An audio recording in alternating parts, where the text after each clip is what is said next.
He has won the Geoffrey Faber Memorial Prize, the Somerset Maugham Prize, the E.M. Forster Prize, and been shortlisted 3 times for both the T.S. Eliot and the Forward Prizes. His first novel was shortlisted for the Whitbread First Novel Prize.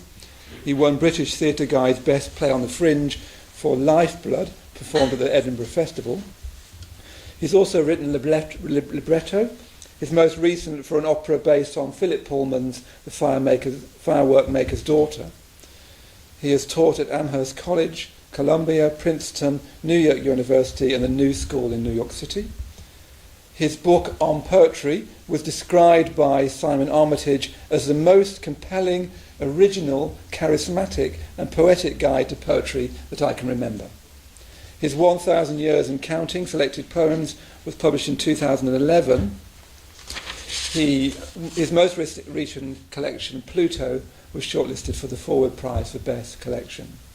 James Wood describes him quite simply as the major poet of his generation. Ladies and gentlemen, Glyn Maxwell.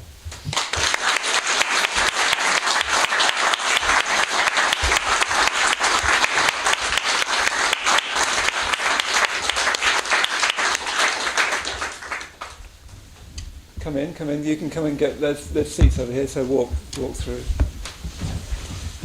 I think there's seats at the back. Come in. Don't be shy. The more the merrier.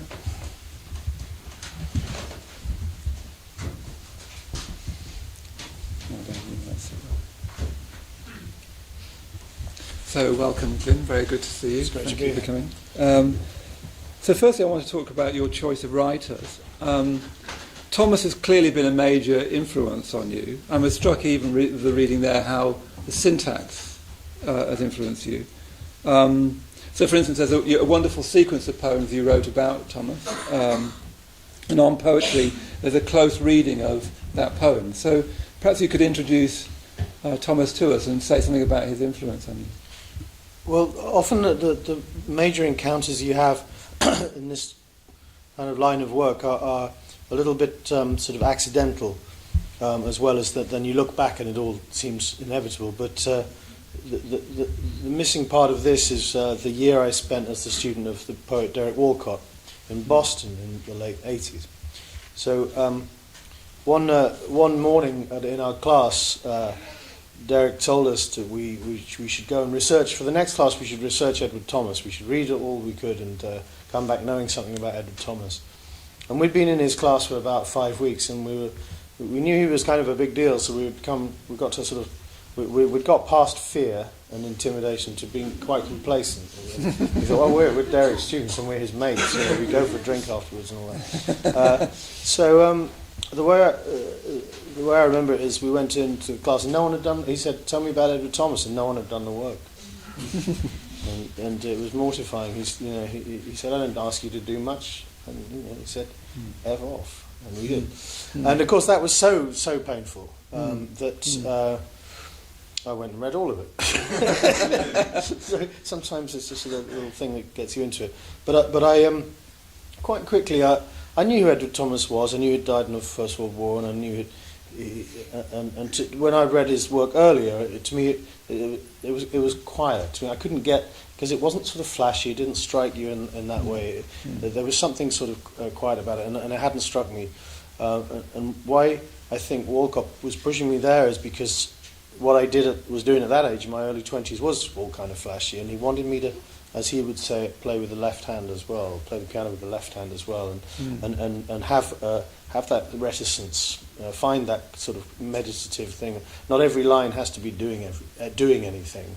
So, particularly in that poem "Old Man," which I think is the sort of exemplary one for me, you have lines. The poem is about somebody unable to figure out what this means to him, the scent of this plant, and he has lines that don't go anywhere. But it's just, so what the sound the line is making is the sound of somebody just making a breath. If his lines felt as light as breath, so it's like light hitting you. So you're going through the moment, but without being able to understand the moment. So you just say something. You read it very beautifully. At least what that is clings not to the names. It's a bizarre. It's it's a 10-syllable line. It's like a pentameter, but it's really impossible to stress because it's just at least what that is clings not to the names. It's the sound of the mind trying to understand. And I love that about it, and I thought I hadn't seen that anywhere, and I think I learned from that. I mean, I want to ask a bit more about Thomas, because some people are a bit nervous about Thomas, aren't they? He seems to be being read more and more by contemporary poets. And one poet I was talking to, he was saying that he's concerned with rejection of modernism. Is us reading Thomas about going back to sort of Georgian complacencies and so forth? Oh yeah, well, the thing is, I taught a lot, and everyone who comes through my classes, well, at least in the States, going back a little bit, it was what you're taught is that poetry changes with Eliot and Pound in the 20s and so on. And yes, it does. An extraordinary thing happens, and the first wave of modernism is extraordinary. But at the same time, there's this other quieter thing happening, and I would be suspicious of anyone who ever calls Thomas as taking a position. I mean, he was happily, well, not happily, quite unhappily writing his prose reviews and his criticism until he met Robert Frost. And Frost looked at his prose and said, your prose is as good as anyone's verse. So why don't you just try versifying it? And that poem, Old Man, was prose. And it's not very different. You can look it up these days. You can look up anything. It was prose. It was a prose description of that flower and him trying to remember what it reminds him of. And he just sort of elevated into verse by lightly making it, giving it sort of stresses. But Thomas is the last sort of poet who you think, I'm going to set my stall up against Eliot and Pound. But that's just temperament, Right, yeah. And I just think that's a whole different stream that English poetry could also draw from. And it has done a lot. A lot of people have done. And what about the Yeats? Again, there's a brilliant close reading on that poem in On Poetry. Well, the thing about, again, that's a little bit to do with this sort of momentous year I had studying with Walcott, is that the first thing he told us to do, the 8 of us who were his students, MA students, he said, write something you know of by heart. Write something you know by heart. And I could do a line and a half of that poem. That's all I could remember. No one else knew anything. And he said, what are you doing here then? What are you doing here? You don't care about this art form at all. You don't know anything. What are you doing here? So it was really, it was that, so that was important. I think Song of Wandering Angus, I just think it has a sort of perfection as a lyric in terms of the sort of pang that it is looking back at a happy time when one is old. It just seems to cover everything in these 3 stanzas. Formally, it seems to be excellent, and it's unforgettable. Once you heard it, absolutely unforgettable. I wanted to ask you a bit more about your influence, because in your case, I feel that influence is perhaps more important. I feel that it's had a strongly shaping effect on your work. So, for instance, you're often compared to Auden. I know that Robert Frost has influenced you very much. In one interview, you say you started working in tough forms because you had very little to say. And that you said, I was trying to make an Auden sound without having Auden's opinions. Can you say something more about how you've worked in that way? Yeah, well, I think what happened to me was a little bit singular in that I felt in my sort of late teens, early 20s, when I knew I wanted to write poems, I felt quite at sea in what was being written in contemporary poetry. So we're talking about the 80s, really, late 70s, 80s. I couldn't find anything I liked. I mean, what I was writing as a teenager were sort of, I was trying to sound like Byron and Coleridge, which is quite difficult to get that to fit in anywhere. It was all sunsets and stuff, and romanticism, and and I looked at the contemporary thing and I couldn't find it anywhere. So what I wanted to say, and again, Walcott was important to me because what I was looking for. So what I was doing all that time was learning the forms, was learning the old forms from the likes of the Romantics and so on, because I was trying, without anything in my head. I was young, without anything much in my head. I was just trying to string the verses together and see what lines worked in which ways. So I was trying to. It was really sort of apprentice work to the form. And I wanted to talk about the modern world, but I didn't know how to do that in the old forms. And of course, it was when Walcott said read Auden then it was clear that that's what Auden does. But Auden talks about the minutes. He talks about the contemporary world, but with a mastery of the form. So it sounds timeless and memorable, and it is memorable. The best of Auden is unforgettable. But that was for me. That was what was missing. So I didn't have to sound like the 1820s anymore. I could actually write about what we used to have, like telephones. We don't have them now. But I could write about the city. I could write about the things that were happening around me. So Auden was a big. So I think Auden and Frost, who were big influences on me.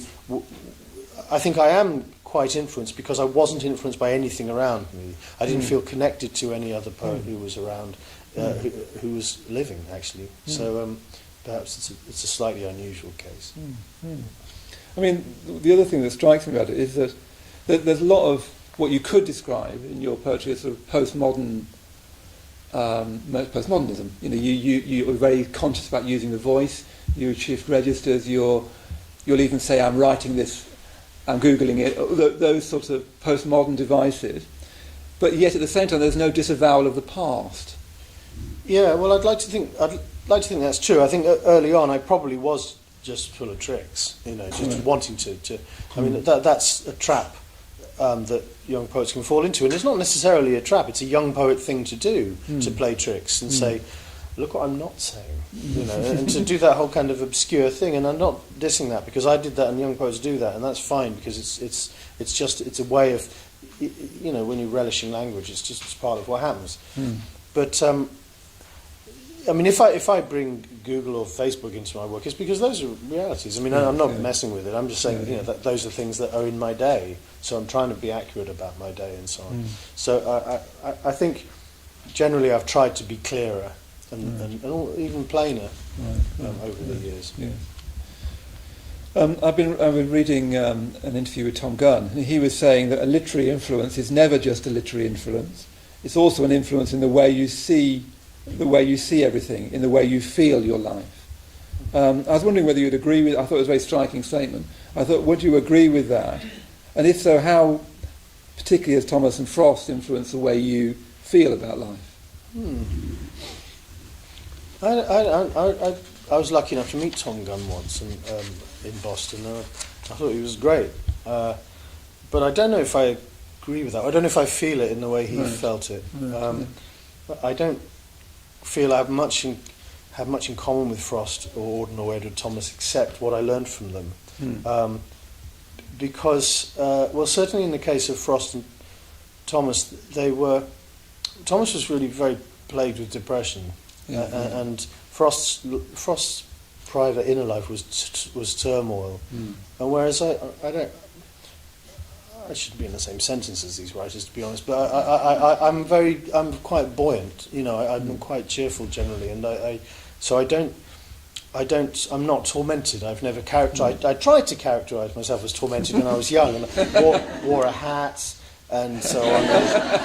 We've all done that. Yeah. But not. It was the wrong hat.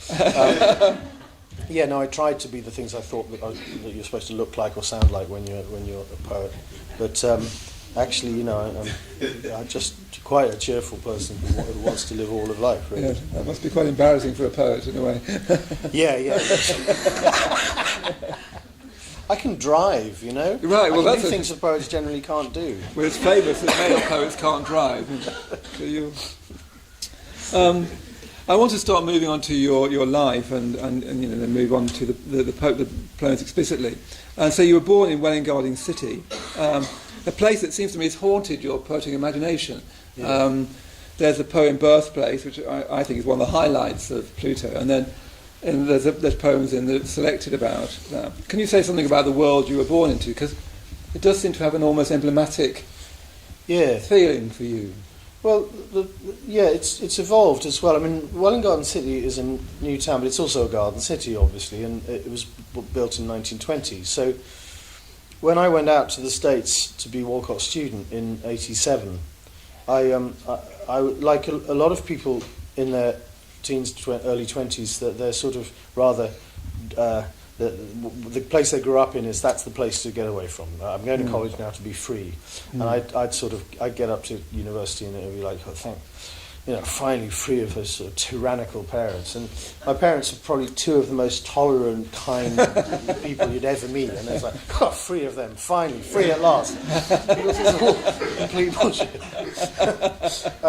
So I was a bit like that. And it was the same with Boston. It's like Welwyn Garden, that was just a boring place I grew up. And yes, it's a bit odd because it was built in 1920 and there's green grass and fields everywhere, but it's just the place I grew up in, and now I want to see the world.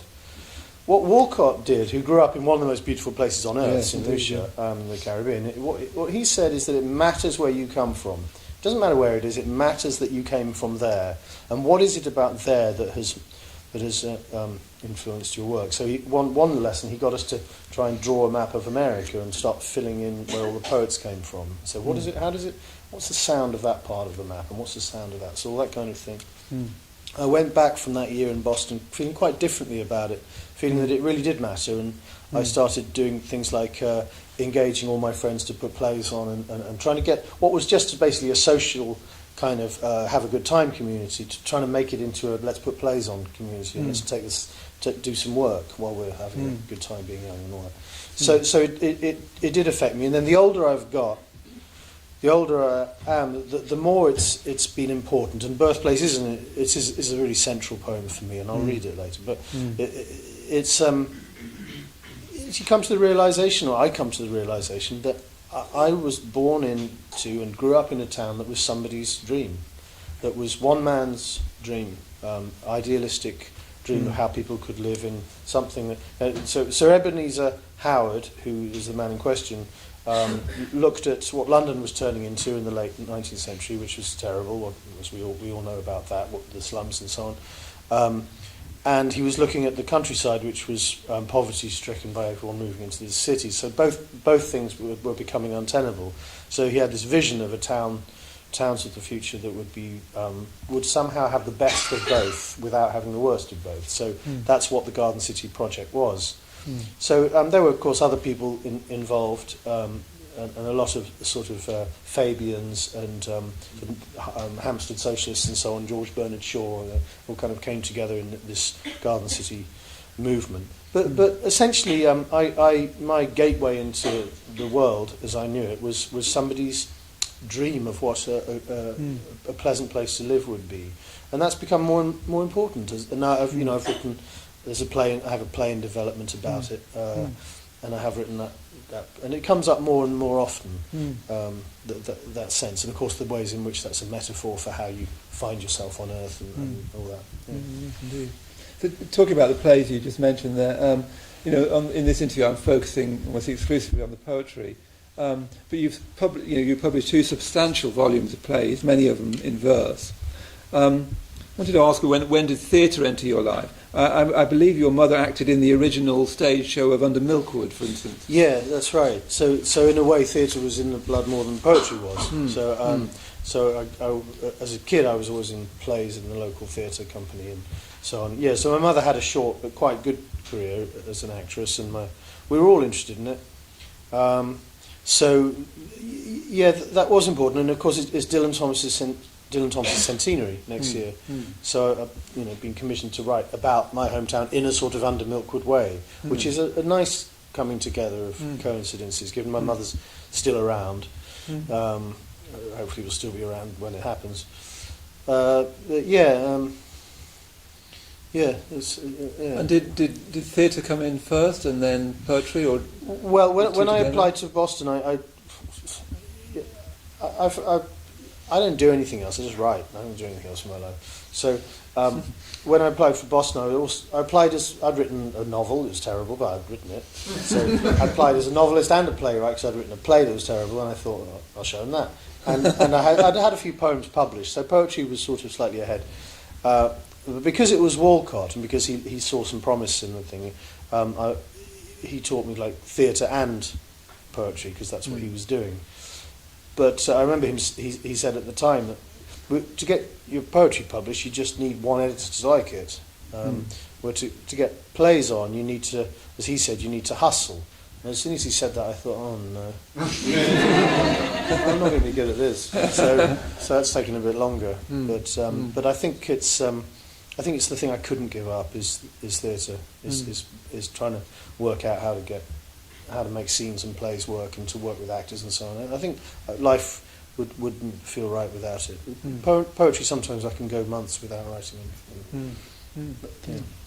So talking about Walcott and your time at Boston, you then went on to teach in Columbia and so on. You taught at Amherst, following in the steps of Frost. And I was wondering, in generally, how teaching has affected your work, if it has. And you're one of the few poets who does very much straddle the US and England and Britain. Well, the thing about teaching is that after my mother had quit acting, she was a teacher. So she was a teacher for a lot longer than an actor. So I'm the son of a teacher. And I had there's a distinct kind of superstition that some creative artists have, which is that they shouldn't teach because there's somehow it'll affect their focus. And this may be actually true for some. I'm not saying it isn't. But I had that for a while, and then discovered that for me it wasn't true at all, and that I really liked teaching. Or more accurately, for the first half of the term I liked teaching. For the second half of the term I rather fed up with it, and at the end I don't like it at all. But on the whole I like it, because over the years I sort of got a bit more articulate, and I've also felt I could tell people things, that I could meet young writers and actually make their work better. And that whole thing, when I went out to Boston in 1987, what was ringing in my ears was people saying, well, that's great, you're going to see America for the first time, but can you teach poetry? And of course you can. You can teach poetry simply by making somebody read Edward Thomas's Old Man. You can teach by showing them the treasures. That's enough. But there's other things you can say. You can say, look what the vowels are doing here. Look why it's in this stanza form. There's plenty of ways you can teach it. So I do like teaching, and by the end of the summer I'm even missing it. But I'm just on the turn now, so I'll be really by Christmas. Waste of time. And then going back to influences, obviously one of the most immediately striking thing about the poetry itself is your use of metre and verse. In one interview you talk about rhyming. You say that when you rhyme you're somehow engaging with something older than you are. And then on poetry, which I really would highly recommend, I'll say more about the books in a moment, but you say that if you master form, you master time. Yeah, I say that several times on yes. poetry, and every time I say it, a little bit later I say, actually you don't, no one does. but I like saying it first. I think that if you do know what you're doing, I never claim to have mastered anything, but if you know, to a certain extent you know what you're doing with form and lines and rhyme, if you use rhyme, or half rhyme, or any of the things you could use, you are affecting the way time passes in poetry, because I think poetry does bend time and affect it and warp it in interesting ways, like the writing of it does. I mean, time passes differently. As I'm sure we all do things that make time pass strangely. But I think that is one of the things that poetry can do, is change is seem to change the dimensions of time. So you don't master time, but you're. Well, I suppose what it comes down to is that a poet has to know what the white space is doing. A prose writer doesn't have to know that. A prose writer is going to go to the end and occasionally decide to start a paragraph. I'm not dissing. I am a prose writer. I've done it. It's great getting to the end of the line. It's like amazing. Wow, I'm right at the end of the page. But with poetry, if you're shaping it into form, so even if you're like a free verse, I never call anything free verse, but if it's unpatterned, right? So if you're not using any sort of form, well, you're still using the line break. You're still making a decision to break the line before you got to the end of the paper. So that's a form. So that that it's all formed in some way verse. So it's all about learning when, because breaking the line means that the white space is stronger than the black ink, right? It's saying, not saying is suddenly more important, so I have to drop it down to there. I mean, and then you think, well, what is the white space that you're writing on?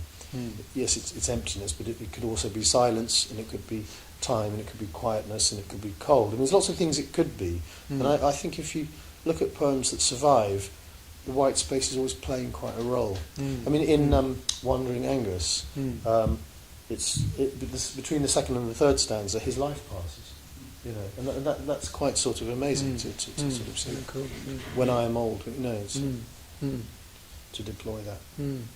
I think, carrying on with it, I mean, some critics on poetry have said that it should be on verse, because that it, you know, that people say that you're not really very keen on free verse. And in On Poetry, you approvingly quote Auden as saying, "Blessed be all metrical rules that forbid automatic responses, force us to have second thoughts, free us from the fetters of self." Of course, as a Buddhist, I'm very interested in that last statement in particular. Are you saying something about free verse, and do you think blessed are the... well, the way I'd put it is that if you're writing without any formal constraints at all, then the next thing you think of is the next thing you would think of. So each time, so you're never going to sort of surprise yourself in that way, and that there are forms in which that can work fine. But if you're trying to shape something, so you're trying to shape the line length or the sound, the sounds you're sort of painting in, or you have a rhyme scheme, whatever, then your brain starts scrolling through the language, looking for what fits. So it's not just, this is the next thing I would think, because I'm me. It's what actually also what do I kind of think, but also fits the way this is going, and also matches the sounds here, and just it sits well on musically, without beyond logical meaning. And I think it's a combination of those things that are all important.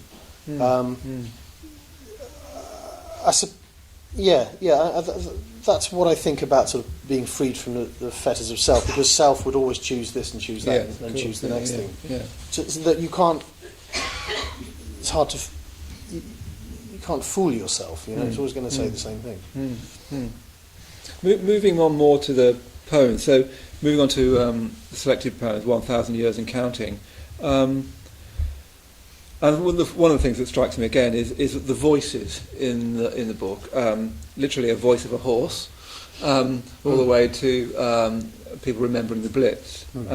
And the voices can be very different indeed. I'm thinking of the voices in Sugar Mile. Obviously, I'm thinking of the voice in Time's Fall, your reimagining of the Flying Dutchman. I wanted to say something about voices in your work, and perhaps is that the theatrical influence that's coming into the work? Yeah, I think it's in a way it's perhaps the other way around. I think it's the sound of a playwright writing poems. And I think perhaps that's what happened to me, is that after having written a couple of books of poetry, I just wanted to not just write lots of poems in different voices, but to actually bring the voices on stage and and put playwriting at the heart of things. But yeah, I'm very inclined to sound the voices of people. I can put it this way. At this point, I wake up in the morning and I have a morning's work ahead of me, which, as one gets older, it's like harder to find sometimes a whole morning, but it's great when it happens. Then I got two choices. I can work on a play I'm working on, or a libretto, in which I know the characters, I've worked on the characters, I've thought about them, they're not me. Some group of actors or singers is waiting for it somewhere, some director's waiting for it, often, not always, but sometimes. So those are things where I can do creative work while thinking what's right for this character I've invented. The alternative to that is to sit in front of the white space, page, screen, whatever it is, and think, what do I think about the world? And when I was 20, when I was 30, that was the easiest thing in the world. It was just, here I am, I love this, wow, off we go. And now it's... I have no idea what I think. I know what about sort of 30 characters think, who are in these plays I'm working on. I can do them arguing with each other. But what do I think becomes harder and harder. So that's why I think I do less of it. Yeah. Perhaps I belong fragmented in some way. I mean, carrying on about the poet, you in that interview with Tom Gunn, he actually talks about your work, doesn't he? He does? Yeah, oh yeah, he does. Right. he talks about younger poets, and he's particularly Glyn Maxwell, and he describes you as very energetically and wonderfully crazy in the right kind of way. It's just very nice, isn't it? And so I was struck reading, particularly the selected, that there does seem to be two voices. In a way, it's interesting going back to your left and right hand playing the piano, because one voice is quite fireworksy and virtuosic. I would say the Case of After in Pluto is an example of that. Yeah. The other voice is more restrained, almost classical. The poems on Thomas, for instance, the wonderful poem My Grandfather at the Pool, It Too Remains, which I was very struck by, Hide Now, the lovely poems to your daughter. There does seem, and I think the classical voice seems to be getting stronger in a way, more dominant. But sometimes they do seem quite different. Yeah. The patternings. I think that's true, and I think if you had to say it's two, it is sort of those two. There's when you can there's that fireworky sort of thing that once it's. What I say to students is about imagine your work as if you were a visual artist, so as if you had a studio, so that you have canvases lying all around, or you have sculptures you're working on, or whatever. But everything is in a different form. So you have charcoal sketches, you have oils, you have watercolours. And this is a poem that's in blue and green. This is a poem that's just a pencil sketch. It's that kind of thing. So you think your works can be distinct from each other in that way. Yeah, but I think you're probably right that the plainness I sort of value more. I still like the odd, wild kind of carnival Saturnalia type thing, but on the whole, I'd rather just get into that groove where you're saying, here's what I think, this is what I really think, when I can. Well, it's striking. Perhaps you could say something about the themes in 1,000 Years and Counting. So the flood is a theme that appears quite a few times. There's the terrible weight of history, the force of history on people, all the way from Hide Now to Old Lad, which is I think come from a dream about 9/11, if I remember. There's also quite a lot of poems about childhood, but your vision of childhood doesn't seem. I couldn't quite decide how to say it, but it seems to be. How do I put it down here? I said it seems almost archetypal, almost at times spiritual. Your sense of childhood. It's not quite memories of childhood, not the way I would think about it. And then you've got this wonderful kind of thing about teenagers. I think you write very, very well about teenagers, or even in a teenage voice. Teenagers as being a breed apart. They are really quite odd. No. Can you say something about those things? I don't know whether those are themes or the things that you would put out. Yeah, no, sure. Well, with the flood and things like that, I like reimagining old stories. So whatever my... I have a sort of ambivalent and distanced relationship with the Old and New Testament, but I did sort of grow up with them all around me to a certain extent, not a lot, but around me. So I trust in stories that have lasted. For whatever reason they've lasted, I'm interested in stories that have survived a long time. So I like writing versions of those. And as for the voices, I think this is something that in my life has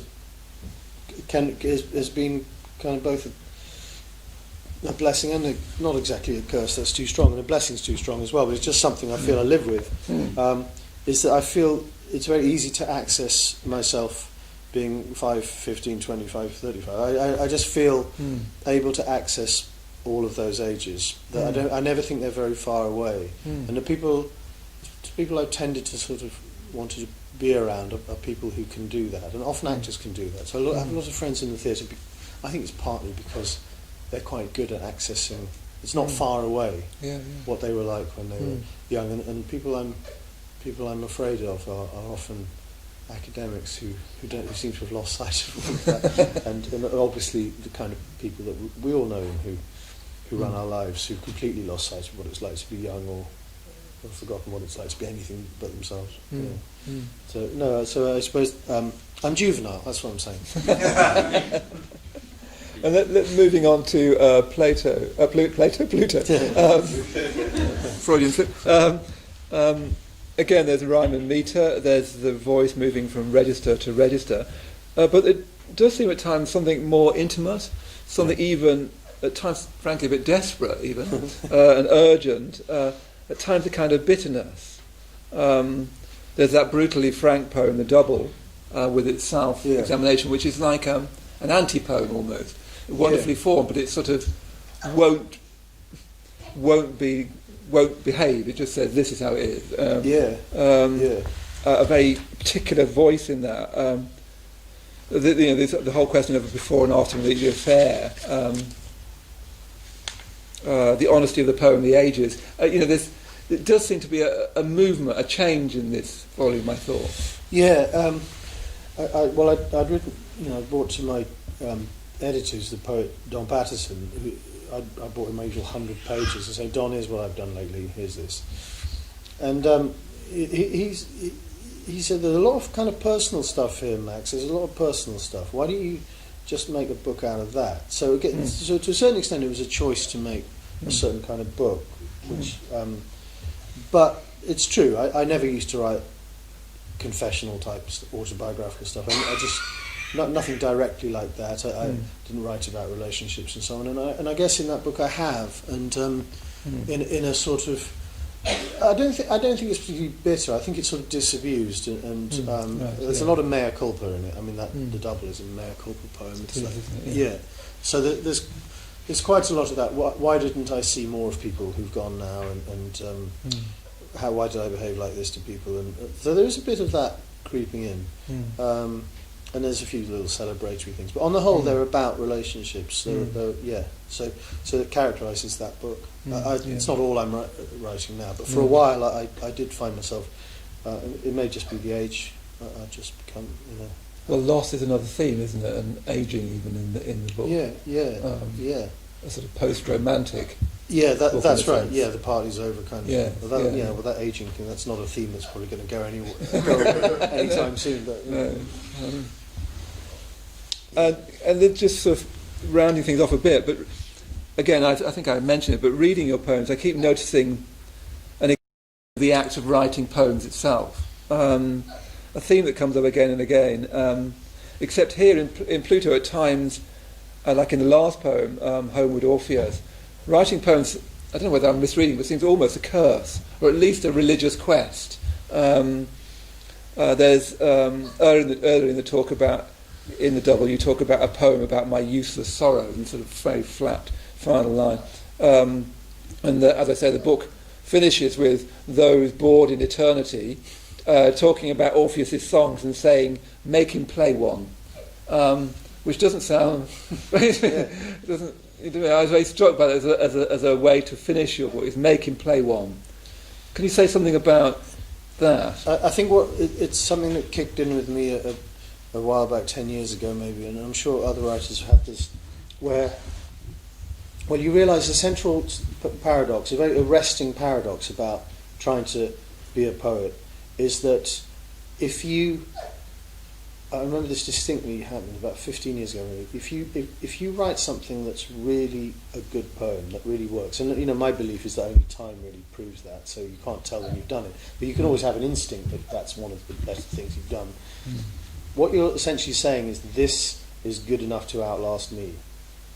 And then this, I remember feeling a sort of weird jealousy towards the poem, and that's a strange feeling. But I've sort of run with that, and I thought, actually, what I'm trying to do is write things that will outlast me, and so it becomes.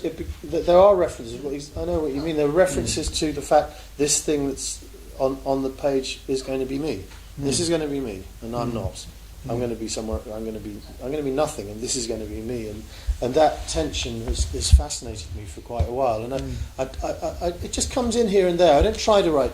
I think a lot of people overdo that sort of postmodern kind of metafictional thing. I try not to do it too much, but sometimes it just feels natural to bring it up. That this is a strange protocol. You're looking at all these black squiggles. I'm writing these black squiggles, and these black squiggles could last longer than I do, and if I'm good at this, they will. which is sort of briefly a nice feeling, and mostly just desperate. I mean, at one point in your poem, My Talk, you finished saying, those of you who have read to the end of the poem, that means the world to me. That's right. That's the thing. I mean, there's a strong sense reading the poems that poetry does mean the world to you. Yeah, I guess it's writing is the world to me. Right, It is the world to me. And does that, and I've felt it sometimes, like particularly in the poem The Window, that there is within that a kind of spiritual yearning, or even a slightly religious yearning. I'm going to say something that I've said before. I often find in my life that the most truthful things are things that start out as jokes. So I've said this as a sort of flippant remark at readings, and I find it comes up every time. I always want to say it, and I've realised actually it's not flippant, which is that I've started to notice that my work is more religious than I am. Increasingly I find poems that are entirely open to things that I thought as a person I sort of wasn't open to, and it's the work I think is so again it's that feeling that I'm diverging from the squiggles on the page, that perhaps that knows more than I do. I never think I know more than it does, because of that thing about it's plumbing the language, and that if I'm in touch with poetry then I'm dealing with materials that are older than I am. So I trust it. I think perhaps there's a spirituality in the work that I didn't think I possessed, but that's the direction in which I'm heading. That's a great place to finish our interview. Thank you very much.